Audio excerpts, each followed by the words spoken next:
আপনি কি দেখেন না প্রতিদিন মানুষ মারা যায় হাসপাতালে? অনেকে একদিন পৃথিবীতে বাঁচে, মরে যায়। অনেকে 5 দিনের মধ্যে মরে যায়। অনেকে আধা ঘন্টা পর মরে গেছে। অনেকে মায়ের পেটে মরে গেছে। আর আপনি কেন ভাই 20 বছর ধরে বেঁচে আছেন এখনো? আপনি কেন 50 বছর বেঁচে আছেন আজকের দিন পর্যন্ত? আপনি কি নিজেকে প্রশ্ন করতে পারেন নাই সেটা, যে আমি কেন স্টিল এলাইভ, আমি কেন বেঁচে আছি? তার উত্তর হচ্ছে যে আল্লাহ চায় যে আরো একদিন সময় দেয়, আরো একদিন সময় দেয়, আরো একদিন সময় দেয়, যেন আমি আল্লাহর কাছে ফেরত আসি,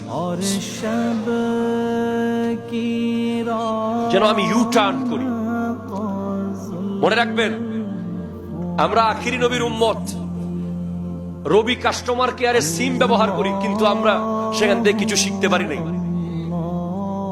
রবিতে দেখবেন যে নিয়ম আছে, বন্ধ সিম খুললে 100 জিবি আছে না? বন্ধ সিম খুললে 500 জিবি গ্রামীণ ফোনে আছে।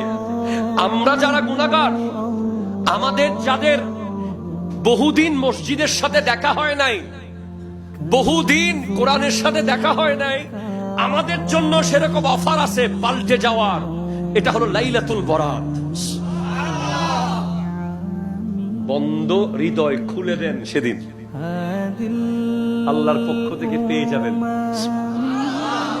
অফার। অন্য কোন নবীর উম্মত পায় না এরকম অফার, একমাত্র আখিরি নবীর উম্মত আমরা পেয়েছি। এজন্য বাপকে কোনোদিন বলবেন না আর বাপে কি দিয়ে গেই, আমার বাপে একটা বাড়ি দিয়ে যায় নাই, 1 কাঠা জায়গা দিয়ে যায় নাই, কয়টা টাকা দিয়ে যায় না, কথা কোনোদিন বলবেন না। কারণ আপনার আব্বা কিচ্ছু না দিলেও আপনাকে আখিরি নবীর উম্মত হওয়ার সুযোগ করে দিয়েছে।